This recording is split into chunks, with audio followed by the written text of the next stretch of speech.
আজ আমরা দেখতে চলেছি 2022 সালে রিলিজ হয় একটি অসাধারণ ভাইরাল সিরিজ, যার নাম হলো দ্য কিং অব পিগস। এটি মূলত একটি স্কুল গ্যাং সিরিজ। আপনারা প্রায় অনেকদিন যাবত আমার কাছে স্কুল গ্যাং সিরিজের জন্য অনেক রিকোয়েস্ট করেছেন। তো আপনাদের অনেক অনেক রিকোয়েস্টের পর ফাইনালি আপনাদের জন্য এমন একটি স্কুল গ্যাং সিরিজ এক্সপ্লেন করতে যাচ্ছি, যেটা রিলিজ হওয়ার পরপর শুধুমাত্র কোরিয়াতেই নয়, বরং পুরো বিশ্বে ব্যাপক পরিমাণে আলোড়ন সৃষ্টি করেছিল। তাই আপনি যদি একজন high school gang movie lovers হয়ে থাকেন, তাহলে আজকের এই সিরিজটি আপনার জন্য বেস্ট হতে চলেছে।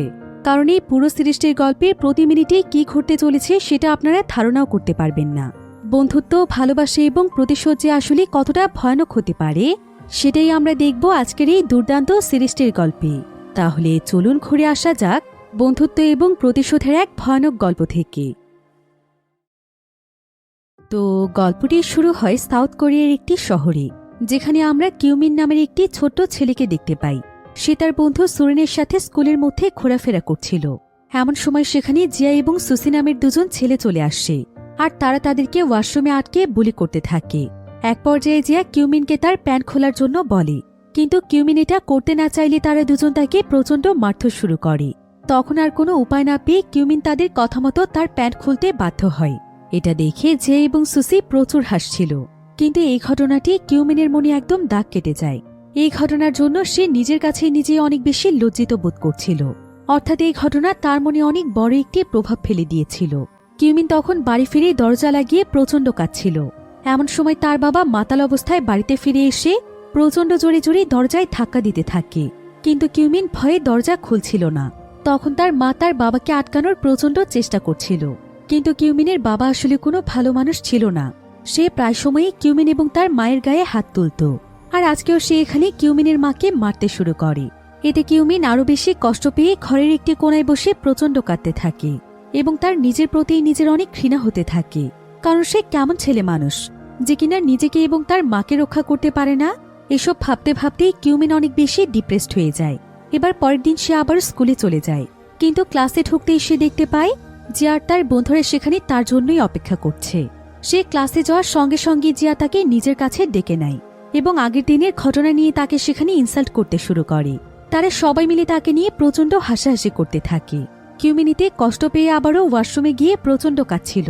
এবার বাড়িতে ফিরে আসার পর কিউমিনের মা তখন তার কাছে জানতে চায় যে তার কি হয়েছে। কিউমিন তখন তার মাকে সবকিছু খুলে বলে। তার মা তখন সঙ্গে সঙ্গেই তাকে তার স্কুল চেঞ্জ করে ফেলতে বলে, কিন্তু কিউমিনিতে রাজি হয় না। কারণ সে খুব ভালোভাবেই জানত যে সেই পৃথিবীর যে কোনো প্রান্তেই যাক না কেন, তাকে প্রত্যেকটি জায়গাতেই এভাবে অপমানিত হতে হবে। কারণ সে ছিল খুবই দুর্বল এবং ভীত প্রকৃতির একটি ছেলে। তার ভেতরে অন্যায়ের বিরুদ্ধে রুখে দাঁড়ানোর মতো কোনো শক্তিই ছিল না। তাই এসব কিছু ভেবে সে নিজেকে সান্ত্বনা দেয় যে আর 2 বছর পর সবকিছু ঠিক হয়ে যাবে। কিন্তু দেখা যায় জিয়ার টর্চার দিন দিন বাড়তেই থাকে। সে কিউমিনকে সারাদিন টর্চার করার পাশাপাশি নিজের হোমওয়ার্ক পর্যন্ত করিয়ে নিত, আর কিউমিন সামান্য ভুল করলেই জিয়া তাকে প্রচণ্ড মারত। এসব দেখে কিউমিনের বন্ধু সেরেনো অনেক বেশি কষ্ট পেত, কিন্তু তারও সাহস ছিল না জিয়ার বিরুদ্ধে প্রতিবাদ করার। শুধু সেই নয়, বরং স্কুলের মধ্যে কেউই তার বিরুদ্ধে দাঁড়ানোর সাহস পেত না। এমনকি ক্লাস টিচারও তাকে কিছুই বলতো না। এদিকে আস্তে আস্তে কিউমিন স্কুলের সবার কাছে একজন হাসির পাত্র হয়ে গিয়েছিল। সবাই তাকে দেখলেই হাসাহাসি করত। কিউমিনের এতে লজ্জায় মরে যেতে ইচ্ছে করত। এভাবেই একদম অসহায়ের মতো কিউমিন কোনো মতে তার স্কুলের জীবন পার করে।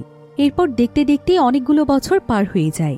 কিউমিন এখন অনেক বড় হয়ে গিয়েছে, আর সে এখন অনেক বড় পদের একটি চাকরিও করে এবং বর্তমানে সে খুব সুন্দরভাবেই তার লাইফ লিড করছে। কিন্তু এখানে দেখা যায় স্কুলের সেই ভয়ানক স্মৃতিগুলো এখনও তাকে তাড়া করে বেড়ায়। সে এখনও সেই ভয়ানক স্মৃতিগুলোর কথা মনে করে ঘুমোতে পারে না। এভাবে সে প্রচণ্ড ডিপ্রেসড হয়ে পড়ছিল। এমনকি সেই কথাগুলো মনে করে অনেক সময় তার হ্যালুসিনেশনও হয়ে থাকে। তাই তার জীবনে এখন সবকিছু ঠিক থাকলেও যেন কোনো কিছুই ঠিক নেই। কিউমিনের আবার খুবই সুন্দরী একটি ওয়াইফও ছিল, আর তার ওয়াইফ ছিল খুবই সাপোর্টিভ একজন মানুষ। সে সবসময় কিউমিনের পাশে থাকে এবং চেষ্টা করে তাকে এসব খারাপ চিন্তা থেকে দূরে রাখার জন্য। তার ওয়াইফের নাম ছিল জিউন। তো একদিন যখন জিউন তার রুম ক্লিন করছিল, তখন সে অনেক পুরনো একটি অ্যালবাম খুঁজে পায়, আর সেটা সে কিউমিনকে দেয়। সেখানে কিউমিন তার পুরনো ছবিগুলো দেখতে পায়। তখন তার আবারও সবকিছু মনে পড়ে হ্যালুসিনেশন শুরু হয়ে যায়। সে নিজের সামনে একজন মুখোশ পরা মানুষকে দেখতে পায় এবং সেখানে অদ্ভুত আচরণ করতে থাকে। তখন সেখানে জিউন চলে আসে এবং আজকে প্রথমবারের মতো তার কাছ থেকে সে জানতে চায় যে তার অতীতে আসলে এমন কি ঘটেছিল যেটা তাকে এখনো তাড়া করে বেড়াচ্ছে। এতগুলো বছর পরও কেন সে সবকিছু ভুলতে পারছে না। কিউমিন তখন তার অতীতের সমস্ত কিছু তার ওয়াইফ জিউনকে খুলে বলে। জিউনে এসব জানতে পেরে কিউমিনের জন্য অনেক কষ্ট পায় এবং জিউনের কাছেও মনে হতে থাকে যে এই সমস্যার কোনো সমাধান নেই। কিন্তু সে তার হাজবেন্ডকে এরকম কষ্ট পেতে দেখতে পারছিল না, কারণ অনেকগুলো বছর ধরে কিউমিন এই যন্ত্রণা সহ্য করে আসছে। তাই জিউন চাইছিল কিউমিনকে সারা জীবনের জন্য এই যন্ত্রণা থেকে মুক্তি দিতে। এজন্য সে ডিনারে কিমের খাবারের ভেতরে অনেকগুলো ঘুমের মেডিসিন মিশিয়ে দেয় এবং ঘরে ধোয়া হওয়ার জন্য অনেকগুলো কয়েল জ্বালিয়ে দেয়। এরপর কিউমিন ঘুমিয়ে পড়লে সে নিজেও অনেকগুলো ঘুমের ওষুধ খেয়ে নেয় আর সে কিউমিনকে সাথে নিয়ে মৃত্যুর জন্য অপেক্ষা করতে থাকে। কিন্তু এখানে দেখা যায় কিউমিন যেহেতু সবসময় অ্যান্টিডিপ্রেসড মেডিসিন খেত, এজন্য কিউমিনের বডিতে ঘুমের ওষুধগুলো পুরোপুরি কাজ করে না। তাই কিছুক্ষণ পরেই তার ঘুম ভেঙে যায় আর সে দেখতে পায় জিউন সেখানে সেন্সলেস অবস্থায় পড়ে আছে।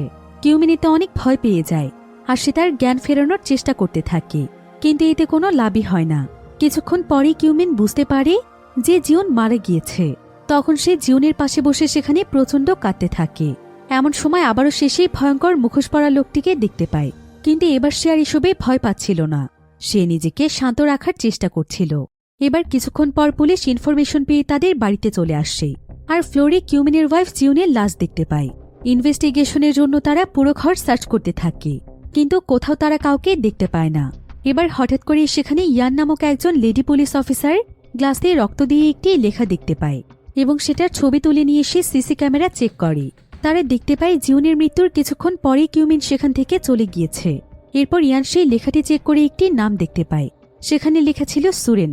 নামটি তার কাছে খুব চেনা চেনা লাগছিল। আর হঠাৎ করেই তার মনে পড়ে সুরেন তার হাই স্কুলের জুনিয়র ছিল। তখন সে ডিরেক্ট সুরেনকে ফোন দেয় আর সুরেন এবং সে এখন একসঙ্গেই কাজ করত। কিন্তু এই সময় সুরেন ক্রিমিনাল ইনভেস্টিগেশনে বিজি থাকার ফলে তার সাথে ভালোভাবে কথা বলতে পারে না। ইয়ান তখন পুরনো রেকর্ড চেক করে দেখতে পায় সুরেন আর কিউমিন সেম স্কুলে ছিল এবং তারা একের সাথে স্কুল ট্রান্সফারও করেছিল। এটা দেখে ইয়ানের সন্দেহ আরও গভীর হয়ে যায়। সে সরাসরি সুরেনের বাসায় গিয়ে কিউমিনকে খুঁজতে থাকে। ইয়ান তখন সমস্ত ঘটনা সুরেনকে খুলে বলে এবং সন্দেহ করে হয়তো সুরেনে কিউমিনের নেক্সট টার্গেট হতে চলেছে, আর এজন্যই হয়তো সে তার নামটি গ্লাসে লিখে গিয়েছে। এবার কিছুক্ষণ পর ফরেন্সিক রিপোর্ট বের হলে সেগুলো চেক করার পর ইয়ানের কাছে সবকিছু সুইসাইড বলেই মনে হচ্ছিল, কিন্তু তার গলায় একটি ক্ষত চিহ্ন ছিল, যেটা দেখে ইয়ান কনফিউজ ছিল যে এটি আসলে মার্ডার নাকি সুইসাইড। এবার ইনভেস্টিগেশনের জন্য ইয়ান আর সুরেন একসাথে কিউমিনের বাড়িতে চলে যায়। সেখানে গিয়ে তার মায়ের সঙ্গে কথা বলে তারা জানতে পারে যে জিউন কিছুদিন আগে তার কাছ থেকে কিউমিনের ডিপ্রেশনের জন্য ডক্টরের সব প্রেসক্রিপশন নিয়ে গিয়েছে এবং সেই অনুযায়ী অনেক ডক্টরের সাথে কথা বলে সে অনেকগুলো ঘুমের ওষুধ কিনেছিল। এমনকি সে সুপার শপ থেকেও অনেকগুলো বিষাক্ত কয়েল কিনে নিয়েছে। এই সবকিছু দেখে তাদের মনে হচ্ছিল কিউমিনের ওয়াইফ নিজেই নিজেকে শেষ করে দিয়েছে। এরপর তারা দুজন কিউমিনের অফিসে এসে তার বসের সঙ্গে কথা বলে, কিন্তু তার বস কিউমিনের নাম শুনে তাকে চিনতেই পারছিল না। তখন তারা তাকে ছবি দেখালে সে বলে ওঠে, এটা তো জিঙ্কো, আপনারা কিউমিন কেন বলছেন? একথা শুনে তারা বুঝতে পারে কিউমিন আসলে তার নতুন পরিচয়ে নিজের জীবন শুরু করেছিল। সুরেন তখন ইয়ানকে জানায় যে কিউমিন তার স্কুলের সবথেকে ভালো বন্ধু ছিল। তারা সব সময় একসঙ্গেই থাকত, এমনকি তারা দুজন একসঙ্গে স্কুলেও ভর্তি হয়েছিল। কিন্তু সে ইয়ানকে এটা বলে না যে কেন তারা দুজনে স্কুলে ট্রান্সফার করিয়ে ফেলেছিল। অন্যদিকে আমরা কিউমিনকে দেখতে পাই যে কিনা জিয়ার কার রিপেয়ারিং শপের সাইডে নিজের গাড়ির মধ্য থেকে তার সমস্ত অ্যাক্টিভিটি ফলো করছিল। অর্থাৎ এই শপটি ছিল সেই জিয়ার, যার জন্য তার স্কুল লাইফ একদম অভিশপ্ত হয়ে উঠেছিল। এতগুলো বছরেও জিয়া একটুও চেঞ্জ হয়নি। কিউমিন দেখতে পায় জিয়া তার কর্মচারীদের সঙ্গে খুবই খারাপ ব্যবহার করছে, তাদেরকে নিয়ে অনেক মজা করছে এবং হাসাহাসি করছে, ঠিক যেমনটা সে তার সঙ্গেও করত। আসলে কিউমিন গত 5 বছর ধরে জিয়াকে ফলো করে আসছিল। 5 বছর আগে সে নতুন পরিচয়ে জিয়ার কাছে এসেছিল, যখন জিয়া কার রিপেয়ারিং শপে সামান্য একজন কর্মচারী ছিল। কিউমিন পরিচয় চেঞ্জ করে ফেলার জন্য জিয়া তখন কিউমিনকে চিনতেই পারেনি। জিয়ার চোখে কিউমিন ছিল শুধুই একজন সাকসেসফুল ধনী ব্যক্তি। কিউমিন সেই সময় নিজেকে জিঙ্কো নামে পরিচয় করিয়ে জিয়ার সঙ্গে ফ্রেন্ডশিপ করে ফেলেছিল এবং তার সাথে পার্টনারশিপে একটি বিজনেসও স্টার্ট করেছিল। মূলত জিয়ার এই কার রিপেয়ারিং শপের মালিক হয়ে ওঠার পেছনে কিউমিনেরই হাত ছিল, আর এতগুলো বছর ধরে কিউমিন প্রতিশোধের জন্যই অপেক্ষা করছিল। তো এখন যখন কিউমিন দেখতে পায় জিয়া আজও একটুও চেঞ্জ হয়নি, তখন সে মনে মনে সিদ্ধান্ত নিয়েই ফেলে যে এখনই তার প্রতিশোধ নেওয়ার সঠিক সময়, কারণ এই জিয়ার জন্যই সে তার জীবনের সমস্ত শান্তি হারিয়েছে, এমনকি তার ওয়াইফও তাকে ফেলে চলে গিয়েছে। জিয়ার জন্যই তার জীবনে সবকিছু থেকেও কিছুই নেই। এবার কিছুক্ষণ পর দেখা যায় কিউমিন তার পকেট থেকে একটি ছুরি এবং ইঞ্জেকশন বের করে তার গাড়ি নিয়ে ডিরেক্ট সেই শপে চলে যায়। তার গাড়ি দেখা মাত্রই জিয়া তাকে রিসিভ করে গ্যারেজে নিয়ে যায়। কিউমিন দেখতে পায় সেখানে অনেক মানুষ রয়েছে। এত মানুষের মধ্যে জিয়াকে আক্রমণ করা বোকামি হয়ে যাবে। এজন্য সে জিয়ার রুমে গিয়ে কিছুটা গম্ভীর স্বরে তাকে বলে, তুমি কি তোমার কর্মচারীদেরকে উইকেন্ডেও ছুটি দাও না? একথা শুনে জিয়া দ্রুত তার কর্মচারীদেরকে সেদিন ছুটি দিয়ে দেয়। এই সুযোগে কিউমিন তার ইঞ্জেকশনটি রেডি করে রাখে। কিন্তু ঠিক তখনই জিয়ার কাছে একটি ফোন কল আসে এবং কিউমিন শুনতে পায় যে আজ রাতের বেলা জিয়ার ওয়াইফ এবং বাচ্চারা কেউই বাসায় থাকবে না। একথা শুনে কিউমিন আবারও তার পরিকল্পনা পরিবর্তন করে ফেলে। সে তখন জিয়াকে বলে, আমি আজ বাসায় যাব না। আমার ওয়াইফের সাথে আজকে আমার অনেক ঝামেলা হয়েছে। তুমি কি আজ রাতে আমাকে তোমার বাসায় থাকতে দেবে? একথা শুনে জিয়া খুবই খুশি হয়ে তাকে নিজের বাড়িতে নিয়ে যায়। এবার সেদিন রাতের বেলা তারা দুজনেই ড্রিঙ্কস করছিল। কিউমিন তখন ইচ্ছে করে জিয়াকে অতিরিক্ত ড্রিঙ্ক করিয়ে দেয়। এরপর সে যখন একেবারেই মাতাল হয়ে যায় তখন কিউমিন ওয়াশরুমে গিয়ে ছুরি আর ইঞ্জেকশন আবারও রেডি করতে থাকে। এমন সময় আয়নার দিকে চোখ পড়তেই তার চোখে যেন প্রতিশোধের আগুন জ্বলে ওঠে। আর তার এখানে স্কুল জীবনে জিয়ার করা সমস্ত অত্যাচারের কথা মনে পড়তে থাকে। এরপর সে ওয়াশরুম থেকে বেরিয়ে দেখতে পায় যে টিভিতে তার ওয়াইফ জিওনের মৃত্যুর খবর দেখাচ্ছে। আর নিউজের মধ্যে তার ওয়াইফকে কিউমিনের ওয়াইফ বলা হচ্ছে। জিয়া এখানে নিউজে কিউমিনের নাম শুনলে কিউমিন নামটি তার কাছে বেশ পরিচিত লাগছিল, কিন্তু সে মাতাল অবস্থায় থাকায় সবকিছু পুরোপুরি মনে পড়ছিল না। আর নতুন নামে পরিচিত হয় জিয়া এটাও বুঝতে পারছিল না যে কিউমিন আসলে তার সঙ্গেই রয়েছে। এমন সময় কিউমিন একটি বোতল দিয়ে টিভিটি ভেঙে ফেলে এবং জিয়ার সামনে এসে বলে, আমাকে চিনতে পারছিস? আমি সেই কিউমিন।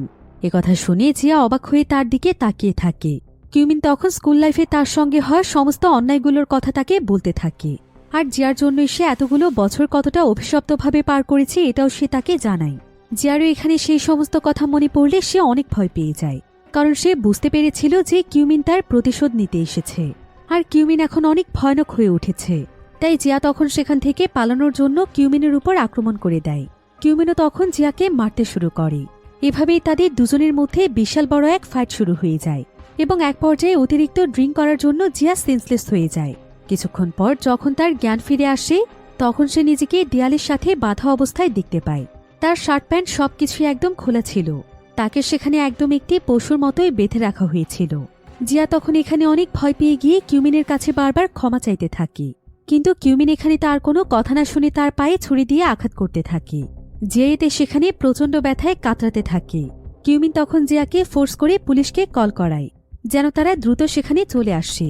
জিয়া তখন বুঝতে পারে যে তার হাতে আর খুব বেশি সময় নেই, তাই সে তখন কিউমিনকে বলে, তুমি কি সত্যিই আমাকে মেরে ফেলবে? কিউমিন তখন তার সামনের একটি চেয়ারে বসে জিয়াকে বলে, তুই যদি নিজে থেকেই আমার কাছে আসতে পারিস তাহলে আমি তোকে ছেড়ে দেব। জিয়া তখন তার শিকল খুলে কিউমিনের কাছে আসার জন্য অনেক চেষ্টা করছিল, কিন্তু এতে করে তার হাত সেখানে খুবই বাজেভাবে কেটে যাচ্ছিল। প্রচণ্ড ব্যথায় সে সেখানে চিৎকার করছিল। কিউমিন তখন আর বেশি দেরি না করে সেখানে অনেক বাজেভাবে জিয়াকে মেরে ফেলে। এরপর সে আবারও একটি দেয়ালের মধ্যে রক্ত দিয়ে সুরেনের নাম লিখে রাখে। এবার পুলিশ সেখানে আসার আগে সে মাটিতে একটি বল ফেলে রেখে দ্রুত জিয়ার বাড়ি থেকে বেরিয়ে যায়। এদিকে পুলিশ অফিসার ইয়ান আর সুরেন একসঙ্গে বসে ডিনার করছিল। ইয়ান তখন আবারও সুরেনের কাছে তাদের স্কুল ট্রান্সফারের কারণ জানতে চায়, কিন্তু সুরেন এই ব্যাপারে কিছুই বলে না। এমন সময় ইয়ানের কাছে একটি কল আসে এবং তাকে জিয়ার মৃত্যুর ব্যাপারে জানানো হয়। খবর পেয়ে ইয়ান আর সুরেন দুজনেই সেখানে দৌড়ে চলে যায়। জিয়ার বডি দেখে সুরেন ভীষণ ঘাবড়ে যায়। সে বুঝে যায় কাজটি আসলে কে করেছে। আর সুরেন এখানে দেয়ালে নিজের নাম দেখতে পেয়ে আরও বেশি ঘাবড়ে যায়, কিন্তু সেখানে থাকা মেল পুলিশ অফিসার সুরেনকে চিনত না।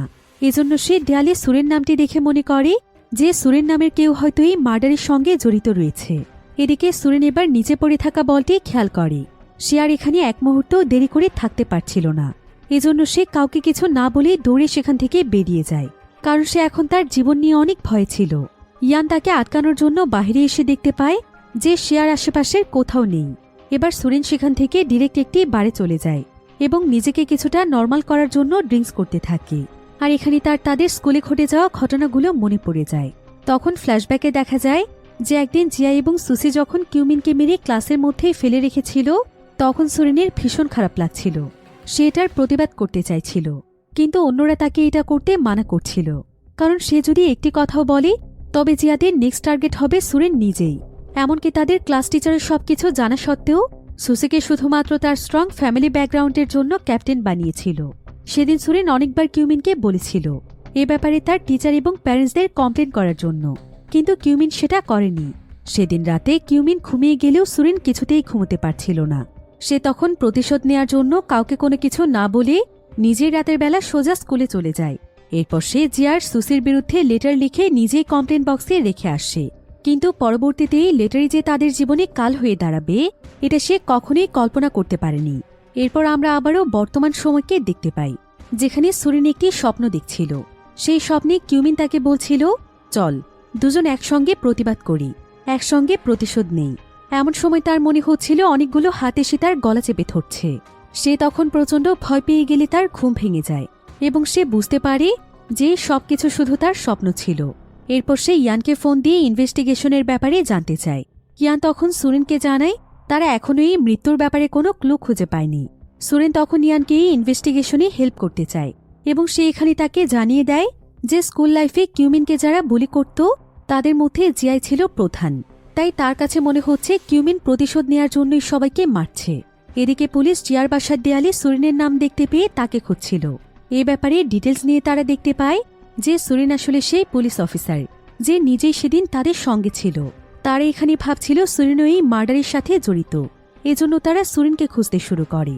এদিকে সুরেন আর ইয়ান রিসার্চারের সাথে কথা বলে বুঝতে পারে কিউমিন প্রথমে জিয়ার হাতে সমস্ত রগগুলো কেটে ফেলেছে।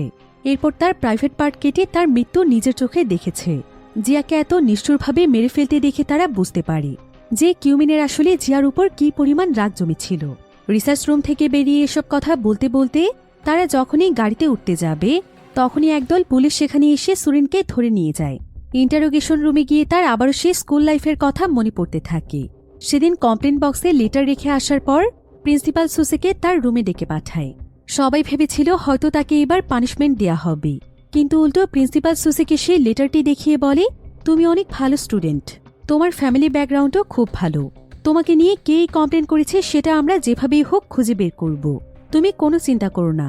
এরপর সুসিকে বাহিরে দাঁড় করিয়ে রেখে টিচার তাদের ক্লাসে গিয়ে সবাইকে বলে, তোমরা সবাই চোখ বন্ধ করো এবং তোমাদের যার যার সুসিকে নিয়ে প্রবলেম আছে তারা সবাই হাত তোলো। ক্লাসে সবাই তখন চুপ করে বসেছিল, এমনকি কিউমিন নিজেও বসেছিল। কিন্তু শুধুমাত্র সুরেন এখানে তার হাত উঁচু করে ফেলে। বাইরে থেকে দাঁড়িয়ে সুসি এই সবকিছুই দেখছিল। ক্লাস টিচার তখন সুরেনের কাছে এসে রাগে চোখে তাকিয়ে বলে, সুসি তোমাদের ক্লাস ক্যাপ্টেন, আর কখনো ওর কথা অমান্য করার সাহস করবে না। ক্লাসের সবাই তখন সবকিছু বুঝতে পেরে একদম চুপ হয়ে যায়। কিউমিনও এখানে কোনো কথাই বলে না। ক্লাস শেষ করে সুরেন কিউমিনের কাছে জানতে চায় যে সে কেন ক্লাসে কিচ্ছু বলল না। কিউমিন তখন বলে সে আগেই তার প্যারেন্টস এবং টিচারদেরকে এই ব্যাপারে কমপ্লেন করেছিল, কিন্তু এতে কোনো লাভ হয়নি। অনেক পাওয়ার থাকার কারণে সবাই সুসির পক্ষেই কথা বলেছে। কথাগুলো শুনে সুরেনের খুবই খারাপ লাগছিল। এরপর সে দ্রুত সেখান থেকে চলে যায়। এবার পরের দিন সে যখন ক্লাসে যাচ্ছিল তখন ক্লাসের বাইরে সে তার একজন ক্লাসমেটকে বসে থাকতে দেখে। সেই ছেলেটি তাকে দেখে বলে, তুমি এভাবে কখনোই কিউমিনকে বাঁচাতে পারবে না। একথা বলে সে অদ্ভুতভাবে হাসতে শুরু করে। সুরেন তখন সেখানে আর কথা না বাড়িয়ে সোজা ক্লাসে চলে যায় এবং সে দেখতে পায় সুসি আবারও কিউমিনকে টর্চার করছে, আর কিছু ছেলে বাইরে দাঁড়িয়ে পাহারা দিচ্ছে যেন টিচার আসলেই তাকে ইনফর্ম করতে পারে। সুসি তখন কিউমিনের কাছে জানতে চায় যে এই লেটারটি কে লিখেছিল, কিন্তু কিউমিন চাইছিল না সুরেন কোনোভাবে ফেসে যাক, এজন্য সে সমস্ত দোষ নিজের উপরে নিয়ে নেয়। তখন সুসির টর্চার আরও বেড়ে যায়। সে কিউমিনকে নিজের গলা খুব জোরে চেপে ধরার জন্য অর্ডার করে, আর কিউমিনে এটা করতে বাধ্য হয়। এতে ধীরে ধীরে সে খুব দুর্বল হয়ে পড়ছিল, তার চোখ মুখ একদম সাদা হয়ে যাচ্ছিল। সুরেন তখন আর সেখানে চুপচাপ দাঁড়িয়ে থাকতে পারে না।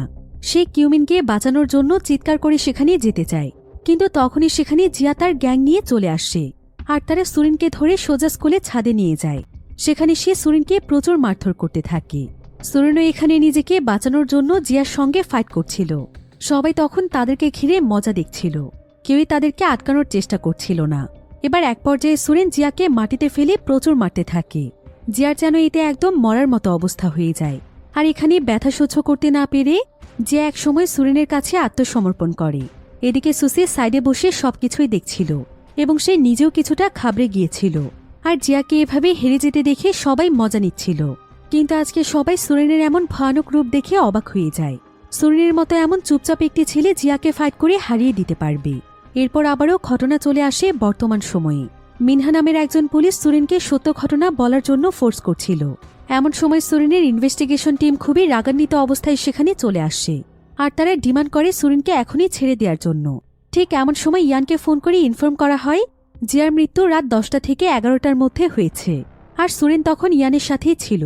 এজন্য পুলিশ তখন সুরেনকে ছেড়ে দেয় এবং তাকেও এই কেস ইনভেস্টিগেশনের জন্য সাথে নিয়ে নেয়। এদিকে আমরা কিউমিনকে দেখতে পাই। কিউমিন একটি সাদা মাইক্রো থেকে নেমে তার মার্ডারের সমস্ত প্রমাণ জ্বালিয়ে দেয়। এরপর সে তার গাড়ি নিয়ে একটি নির্জন এলাকাতে পৌঁছে যায়। সেখানে তার বস তার জন্য অপেক্ষা করছিল, আর এখানে আমরা বুঝতে পারি যে তার বস আসলে তারই সবকিছুর ব্যাপারেই জানত। কিউমিনের বস তখন তাকে একটি সিক্রেট বেসমেন্টে নিয়ে যায়। সেখানে সে কিউমিনের নেক্সট টার্গেট ফুলফিল করার জন্য তার জন্য স্পেশাল একটি ড্রেস রেডি করে রেখেছিল। সে তখন কিউমিনকে গাড়ির লোকেশনও বুঝিয়ে দেয়। এরপর কিউমিন একটি বক্স দেখে সেটির ব্যাপারে জানতে চায়। কিউমিনের বস তখন তাকে বলে এটি হলো একটি রিফ্লেকশন স্প্রে। এটি ইউজ করলে গাড়ির উপরে লাইট রিফ্লেকশন হয় এবং সিসিটিভি ক্যামেরা সেটাকে ক্যাপচার করতে পারে না। সবকিছু দেখে কিউমিন খুবই অবাক হয় এবং তাকে প্রশ্ন করে যে এত কিছু সে কিভাবে ম্যানেজ করল। তার বস তখন হেসে তাকে বলে আমার যাই হয়ে যাক না কেন, আমি সব সময় তোমার পাশে আছি। আসলে কিউমিন একসময় তার বসের জীবন বাঁচিয়েছিল, এজন্য সে কিউমিনের প্রতি অনেক কৃতজ্ঞ। এরপর কিউমিন তার ড্রেস চেঞ্জ করে একটি টাকার ব্যাগ এবং তার প্রয়োজনীয় জিনিসপত্র নিয়ে তার নেক্সট টার্গেটের উদ্দেশ্যে বেরিয়ে পড়ে। এদিকে আমরা সুরেনকে দেখতে পাই। সুরেনকে তার ইনভেস্টিগেশন অফিস থেকে সাসপেন্ড করে দেওয়া হয়েছে, কিন্তু সুরেন এই বিষয়ে খুব একটা কেয়ার না করে ইয়ানের সাথে কিউমিনের কেসটি সলভ করার জন্য ব্যস্ত হয়ে যায়। তারা দুজনেই কিউমিনের ক্লাসে সেই সমস্ত ছেলেগুলোকে খুঁজে বের করে যারা তাকে স্কুল লাইফে বুলি করত। তারা সবার সাথে কিউমিনের ব্যাপারে কথা বলতে চাইলে কেউই রাজি হয় না। সবাই সবকিছু এমনভাবে এড়িয়ে যাচ্ছিল যেন কিউমিনকে তাদের মনেই নেই। এরপর সুরেন তাদের স্কুলের সেই ক্লাস ক্যাপ্টেন সুসির সঙ্গে দেখা করতে যায়। সে এখন একজন ডক্টর। উপরে উপরে সে সবার সাথে ভালো ব্যবহার করলেও ভেতরে সে এখনও ঠিক আগের মতোই একজন খারাপ মানুষ ছিল। সুরেনকে দেখে প্রথমে সে চিনতেই পারেনি। এরপর সুরেন তার আইডি কার্ড দেখালে সে তাকে চিনতে পারে এবং খুব হাসি মুখে তার সঙ্গে কথা বলতে শুরু করে, যেন অতীতের কোনো কিছুই এখন তার মনে নেই। কিন্তু সুরেন তো তার আসল চেহারা সম্পর্কে জানত, এজন্য সে সুসির সঙ্গে বেশি কথা না বাড়িয়ে তাকে সাবধান করে দেয় এবং বলে যদি সে কিউমিনকে কোথাও দেখে তাহলে সে যেন পুলিশকে তাড়াতাড়ি ইনফর্ম করে দেয়। তবে সুসি এখানে তার কথাগুলো সিরিয়াসলি না নিয়ে তাকে নিয়ে মজা করতে শুরু করে। সে আগের মতোই তাকে ইনসাল্ট করে বলে তুই তো আগে মাছ বিক্রি করতি, এখনও তোর শরীর থেকে মাছের গন্ধ আসছে। একথা শুনে সুরেন প্রচণ্ড রেগে যায়, কিন্তু সে পুলিশ হওয়ার কারণে কোনো রিয়েক্ট না করে সে সুসিকে সাবধান করে দিয়ে সেখান থেকে চলে যায়। এবার আমরা কিউমিনকে দেখতে পাই। তবে কিউমিনের টার্গেট এবার কোনো স্টুডেন্ট নয়, বরং তাদের স্কুলের সেই ক্লাস টিচার, যে কিনা বুলি করা সমস্ত স্টুডেন্টদের পক্ষে ছিল। এখন তিনি স্কুলের প্রিন্সিপাল হয়ে গিয়েছে। তো সে যখন ক্লাস শেষ করে বাড়িতে ফিরছিল, কিউমিন তখন তাকে ফলো করছিল। সে বারবার গাড়ির হেডলাইট জ্বালিয়ে টিচারকে ডিস্টার্ব করছিল। একসময় সে রেগে গিয়ে গাড়ি থেকে বেরিয়ে কিউমিনকে ধমকাতে শুরু করে। কিউমিন তখন কোনো কথা না বলে চুপচাপ গাড়ির ভেতরেই বসেছিল। কিছুক্ষণ পর সে ধীরে ধীরে গাড়ি থেকে বেরিয়ে আসে। প্রিন্সিপাল প্রথমে ভেবেছিল সে হয়তো ক্ষমা চাইতে আসছে, কিন্তু কিউমিন বের হতেই দেখতে পায় তার হাতে ছুরি রয়েছে। এটা দেখে সে দ্রুত তার গাড়ি স্টার্ট দিয়ে বাড়িতে চলে যায়। পরের দিন যখন প্রিন্সিপাল তার অফিস থেকে বের হয়, তখন সে কিউমিনকে আবারও তার গাড়ির সামনে দাঁড়িয়ে থাকতে দেখতে পায়, কিন্তু সে তাকে চিনতে পারে না। তবে সে বুঝতে পারে যে সে তাকে কাল রাতে ফলো করছিল, তাই প্রিন্সিপাল তাকে দেখে অনেক ভয় পেয়ে যায়। কিউমিন সেখান থেকে চলে গেলে সে তার গাড়ির কাছে গিয়ে দেখতে পায় কিউমিন ছুরি দিয়ে তার গাড়ির উপরে কিছু একটা লিখে রেখেছে। এটা দেখে সে অনেক ভয় পেয়ে গিয়ে দ্রুত পুলিশকে ইনফর্ম করে। এদিকে ইয়ান ইনফরমেশন পায় যে মৃত্যুর আগে জিয়া লাস্ট কল তার প্রিন্সিপালকে করেছিল। তখন সে বুঝতে পারে কিউমিনের নেক্সট টার্গেট হয়তো প্রিন্সিপালই হবে। এজন্য সে দ্রুত প্রিন্সিপালের অফিসে চলে যায়। প্রিন্সিপাল হঠাৎ করে তাকে দেখে কিছুটা ভয় পেয়ে গেলে ইয়ান তাকে তার পরিচয় দেয়। এরপর প্রিন্সিপাল তাকে ভেতরে ঢোকার পারমিশন দিলে ইয়ান তাকে কিউমিনের ছবি দেখিয়ে জানতে চায় যে এই লোকটি তাকে ছুরি নিয়ে ফলো করছিল কিনা। প্রিন্সিপাল তখন ভয়ে ভয়ে তাকে হ্যাঁ বলে দেয়। তার কাছ থেকে ইনফরমেশন নিয়ে ইয়ান যখন সেখান থেকে বেরিয়ে যাচ্ছিল, তখন সে দেখতে পায় অন্ধকারে ছুরি হাতে নিয়ে কেউ একজন প্রিন্সিপালের রুমের দিকে আসছে। এটা আর কেউ নয় বরং কিউমিনই ছিল। ইয়ান তখন সঙ্গে সঙ্গেই তার দিকে বন্দুক তাক করলে কিউমিন ভয় না পেয়ে সামনের দিকে এগিয়ে যেতে থাকে। ইয়ান তখন কিউমিনকে থামানোর জন্য সেখানে গুলি চালিয়ে দেয়, কিন্তু দুর্ভাগ্যবশত সেখানে বুলেট লোড করা ছিল না। এমন সময় প্রিন্সিপাল তার গেট খুলে গাড়িতে উঠে পড়ে, আর কিউমিন এটা লক্ষ্য করে দ্রুত তাকে ফলো করতে শুরু করে। ইয়ানও তখন কিউমিনকে ধরার জন্য তার গাড়ি ফলো করতে থাকে। এদিকে সোরেন ইনফরমেশন পায় যে কিউমিন জিয়াকে মার্ডার করার আগে কিছু ড্রাগ ডিলারের সাথে কন্ট্যাক্ট করেছিল। সে তখন সেই ডিলারদের কাছে যায় এবং তাদেরকে মেরে কিউমিনের ব্যাপারে সমস্ত ইনফরমেশন চায়। তারা তখন তাকে জানায় যে তারাই জিয়াকে মারার জন্য কিউমিনকে অ্যানেস্থেশিয়া দিয়েছিল। সে এখানে আরও জানতে পারে যে সুসিকে ড্রাগের প্রতি অ্যাডিক্টেড করে ফেলার জন্য 1 বছর আগে থেকেই কিউমিন এই লোকগুলোর সাথে কন্ট্যাক্ট করে আসছে এবং তাদেরকে প্রতিনিয়ত সে টাকা দিয়ে যাচ্ছে, কারণ এতে করে সুসির রেপুটেশন নষ্ট হয়ে যাবে। আর সে যেহেতু খুবই স্বনামধন্য পরিবারের ছেলে, এজন্য ছোটবেলা থেকেই রেপুটেশনই ছিল তার লাইফের মেইন থিং। এমন সময় সুরিনের স্কুল লাইফের আরও একটি ঘটনা মনে পড়ে যায়।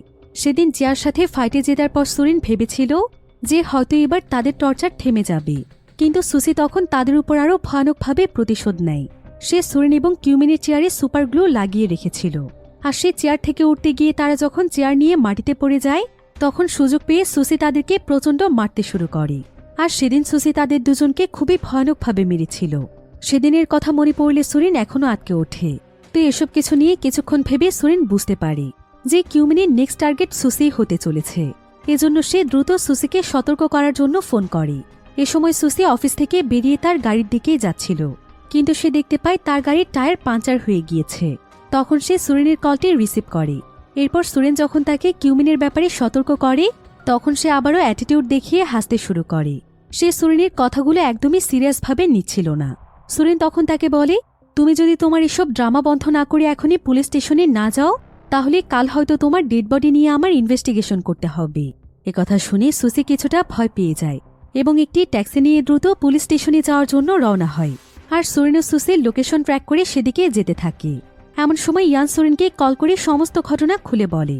কিছু দূর যাওয়ার পর ইয়ান যে গাড়িটিকে ফলো করছিল, পুলিশ সেই গাড়িটিকে থামিয়ে সেটিকে ঘিরে ধরে।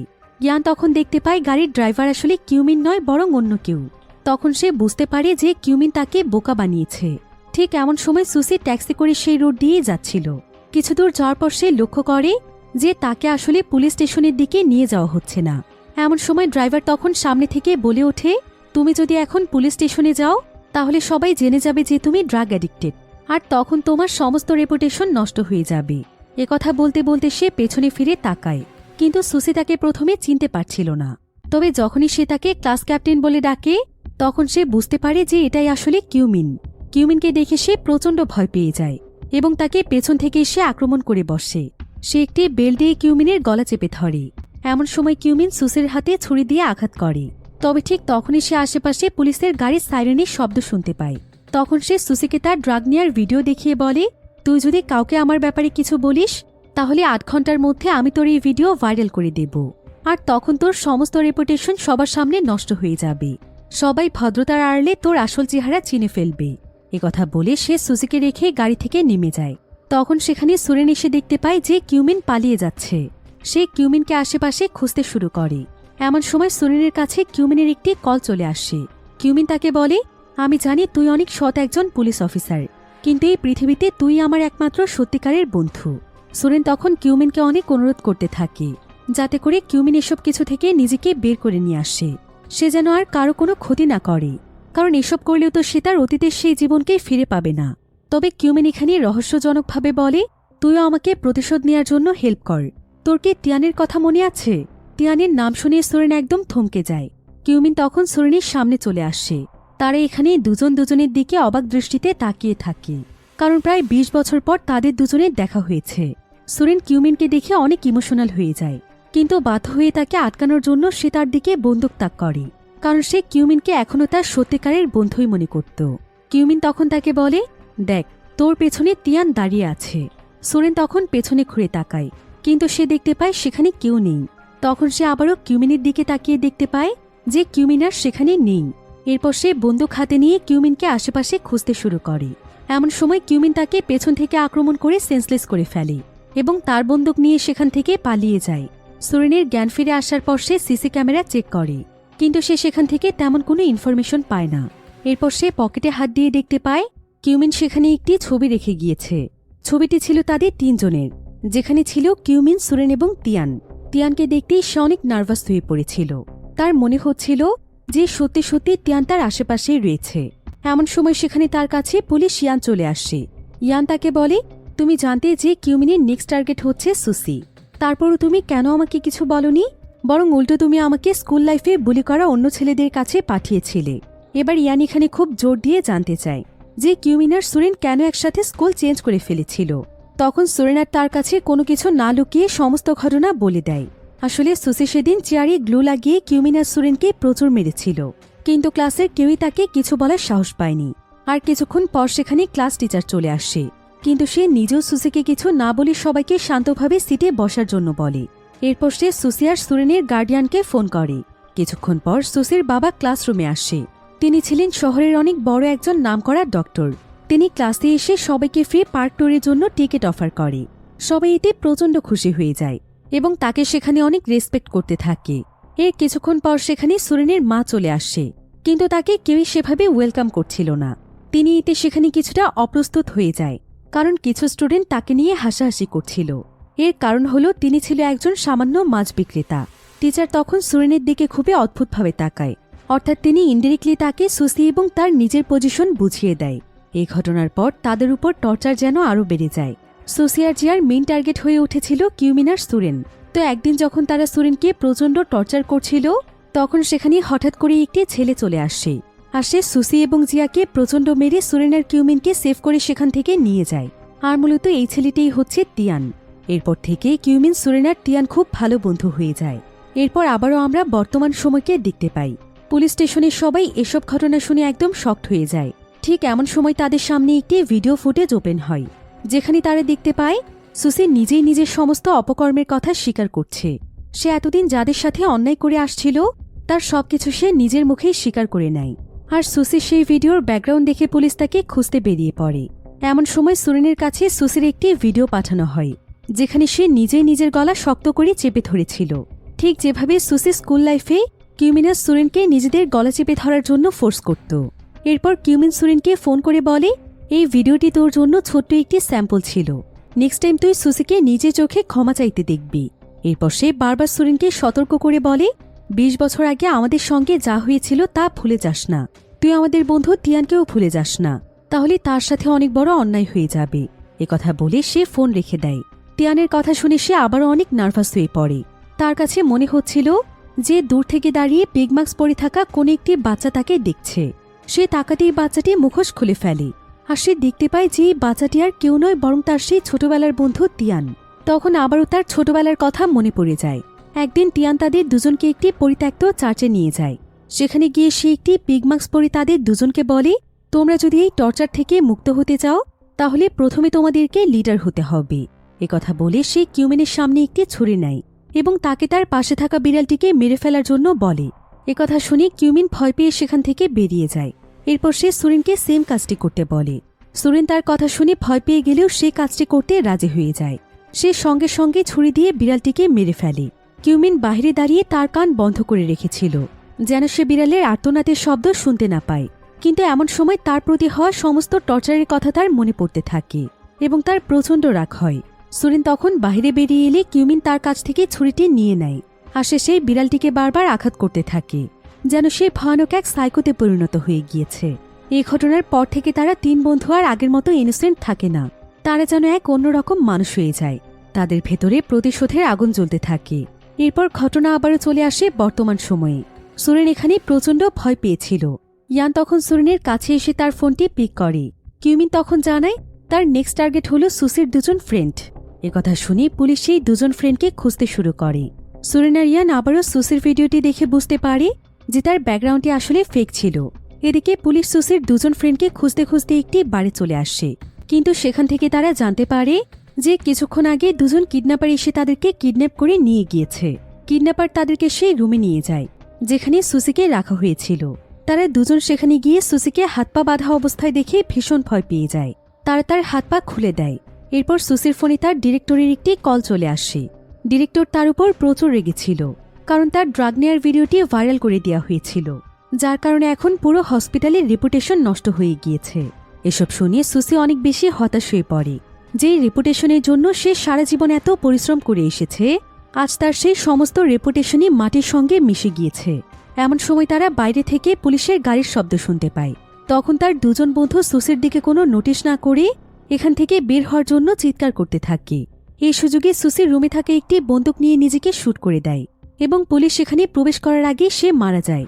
এমন সময় সুরেন সেখানে এসে দেখতে পায় যে সুসি যেই বন্দুকটি দিয়ে নিজেকে শেষ করে দিয়েছে সেই বন্দুকটি মূলত সুরেনেরই ছিল, আর সুরেনের কাছ থেকে কিউমিন নিয়ে এসেছিল। এমন সময় টেবিলে সে একটি রিউবিক্স কিউবও দেখতে পায়। এসব দেখে সে অতিরিক্ত নার্ভাস হয়ে পড়ে এবং তার চারপাশে আবারও তিয়ানের ভয়েস শুনতে পায়। তখন সে খুব অদ্ভুত আচরণ করে সেখান থেকে বেরিয়ে যায়। এরপর সে একজন সাইকিয়াট্রিস্টের কাছে যায় যে কিনা কিউমিনের ট্রিটমেন্ট করেছিল। সুরেন তার কাছে কিউমিনের গত 1 বছরের আচরণ সম্পর্কে জানতে চায়, আর এখানে সবকিছু শুনে সে বুঝতে পারে যে সে নিজেও দিন দিন কিউমিনের মতোই হয়ে যাচ্ছে। সেও তার অতীত জীবনের ঘটনা নিয়ে অনেক বেশি ডিপ্রেসড হয়ে যাচ্ছে। এদিকে ইয়ানের কাছে তার আচরণ অনেক সন্দেহজনক লাগছিল।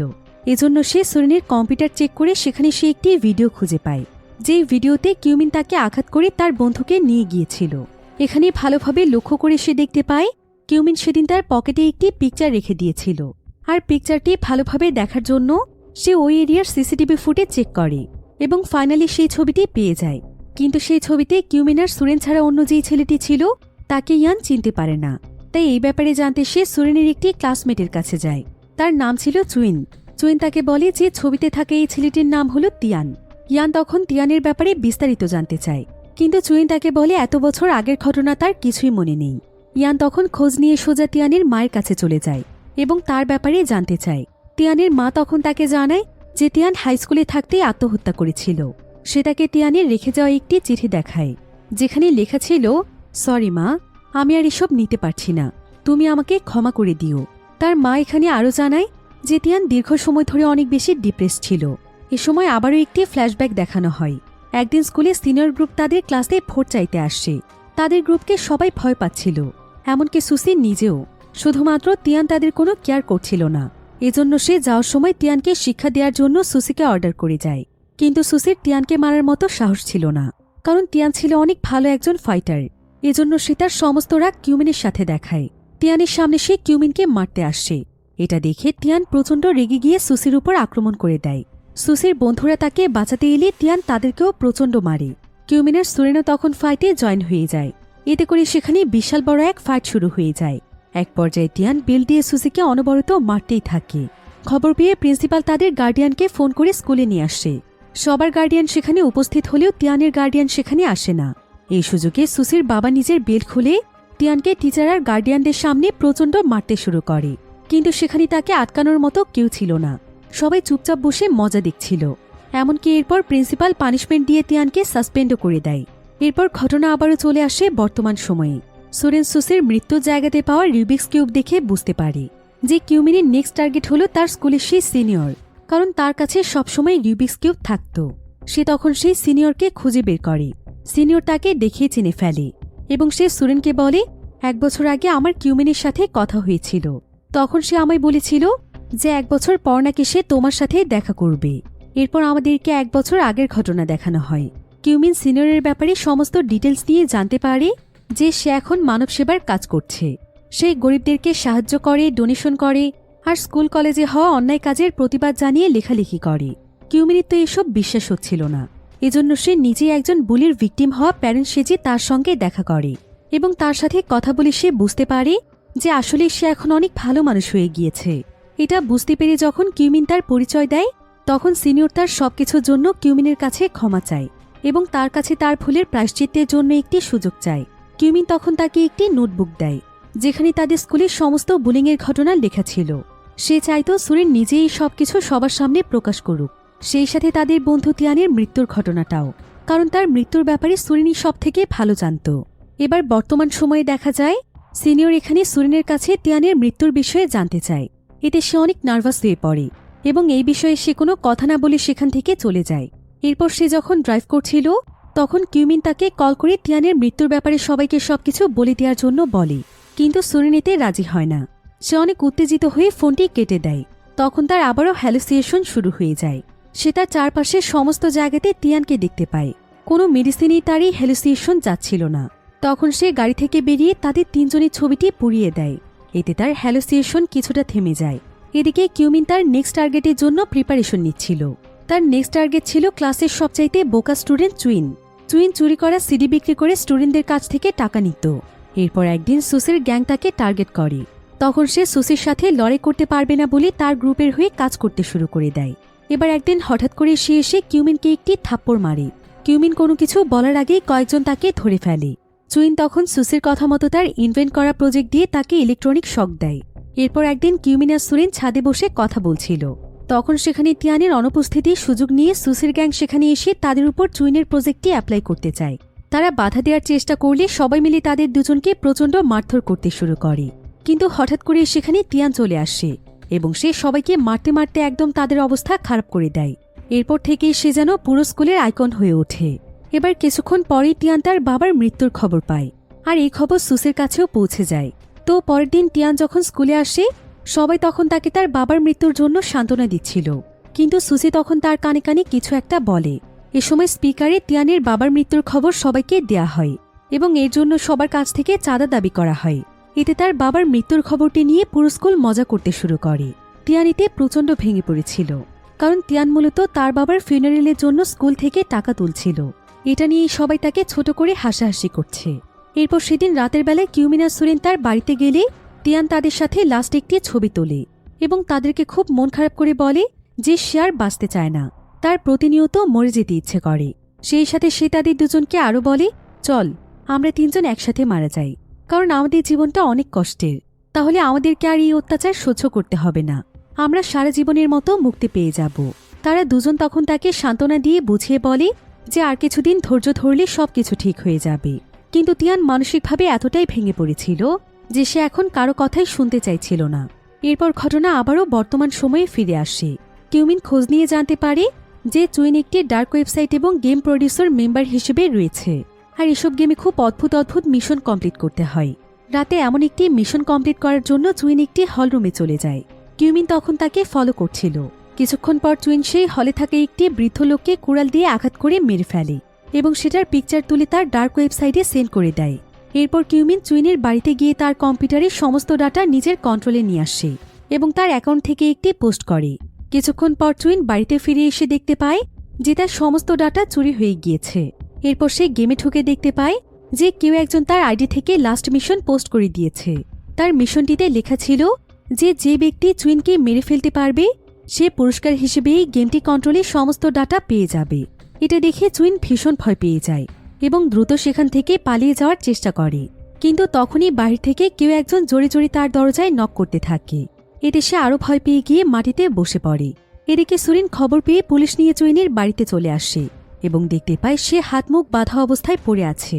এরপর যখনই তারা চুইনের কাছে যেতে যায় তখনই কিছু লোক এসে ছুরি নিয়ে তাদেরকে পাগলের মতো আক্রমণ করে। আসলে তারা সবাই মূলত ছিল সেই ডার্ক ওয়েবসাইটের গেমার। ছুরির আঘাতে সুরিন সেন্সলেস হয়ে যায়, আর এই সুযোগে সেখানে একটি গাড়ি এসে চুইনকে সেখান থেকে উঠিয়ে নিয়ে চলে যায়। আর এদিকে সুরিন যখন অসুস্থ ছিল তখন ইয়ান লুকিয়ে লুকিয়ে তার হ্যান্ডরাইটিং কালেক্ট করে ফেলে, কারণ তিয়ান তার মাকে বলেছিল যে সেই সুইসাইড নোটের লেখাটি তার ছিল না। এরপর ফরেন্সিক রিপোর্ট থেকে ইয়ান জানতে পারে যে তার ধারণাই সঠিক, লেখাটি মূলত সুরিনেরই ছিল। সেই রহস্যের কোনো কিছুই বুঝে উঠতে পারছিল না। অন্যদিকে কিউমিন জিয়ার মতো করে চুইনকে সেন্সলেস করে ফেলে। এরপর তার সমস্ত ড্রেস খুলে তাকে বেঁধে রেখে দেয়। কিছুক্ষণ পর তার জ্ঞান ফিরে এলে সে নিজের পরিচয় দিয়ে বলে যে তারা যদি তাকে স্কুল লাইফে এতটা টর্চার না করত তাহলে আজ হয়তো তার বন্ধু তিয়ান বেঁচে থাকত। তিয়ানকে এভাবে এত কম বয়সে পৃথিবী ছেড়ে চলে যেতে হতো না। এরপর সে রুমের ভেতরে ইলেকট্রিক লাইন ওপেন করে সেখানে পানি ছেড়ে দিয়ে রুম থেকে বেরিয়ে যায়। ঠিক যেমন করে চুইন স্কুল লাইফে তাদেরকে ইলেকট্রিক শক দিত, তেমন করে কিউমিন চুইনকে আজকে মেরে ফেলে। এরপর দেখা যায় ইয়ান একাই কিউমিনের পুরনো বাড়িতে ইনভেস্টিগেশনের জন্য যায়। সেখানে গিয়ে সে তার পুরো প্রতিশোধের প্ল্যান দেখতে পায়। তার সাথে একটি ডায়েরিও রাখা ছিল। ইয়ান দেখতে পায় সেই ডায়েরিতে কিউমিনের স্কুল লাইফের সমস্ত ঘটনা লেখা রয়েছে, আর সেখানে তিয়ানের মৃত্যুর আসল ঘটনাটাও ছিল। কিউমিনের সুরেনের সাথে লাস্ট পিকচার তোলার পর তিয়ান তার বাবার রুমে চলে গিয়েছিল। সেখানে গিয়ে সে তার বাবার কিছু জিনিস দেখে অনেক বেশি ইমোশনাল হয়ে যায় এবং ভাবতে থাকে যদি এখন সেও মারা যায় তবে তার মা একা হয়ে যাবে। তার মায়ের দিকে তাকিয়ে সে আত্মহত্যা করার চিন্তা ভাবনা মাথা থেকে ঝেড়ে ফেলে দেয় এবং সে আবারও নতুন করে বাঁচার স্বপ্ন দেখে। এরপর সে সুরিনের বাড়িতে গিয়ে সমস্ত কিছু খুলে বলে, আর আবারও স্কুলের সবার অ্যাটেনশন পাওয়ার জন্য সে একটি পরিকল্পনার কথা সুরিনকে জানায়। সে বলে, স্কুলে অ্যাসেম্বলির টাইমে আমি ছাদে উঠে লাফ দেওয়ার জন্য দাঁড়াবো, ঠিক সেই সময় তুই সবার সামনে চিৎকার করে আমাকে আটকাবি এবং দ্রুত ছাদে এসে আমাকে পেছন থেকে ধরে ফেলবি। আমি আসলে এটা করে সবাইকে বুঝিয়ে দিতে চাই যে আমি আসলে কতটা ডিপ্রেসড। যাতে স্কুলের কেউ আমাকে নিয়ে আর হাসাহাসি না করে। কিন্তু তিয়ানের কোনো আইডিয়াই ছিল না যে সুরেন আসলে মনে মনে কি ভাবছে। এবার পরের দিন প্ল্যান অনুযায়ী তিয়ান ছাদের কর্নারে দাঁড়িয়ে পড়ে। আর যখনই সবার অ্যাটেনশন তার দিকে চলে যায়, তখনই কেউ একজন তাকে পেছন থেকে ধাক্কা দিয়ে নিচে ফেলে দেয়। এরপর কিউমিন যখন ছাদে পৌঁছে যায়, তখন সেখানে সে শুধুমাত্র সুরেনকেই দেখতে পায়।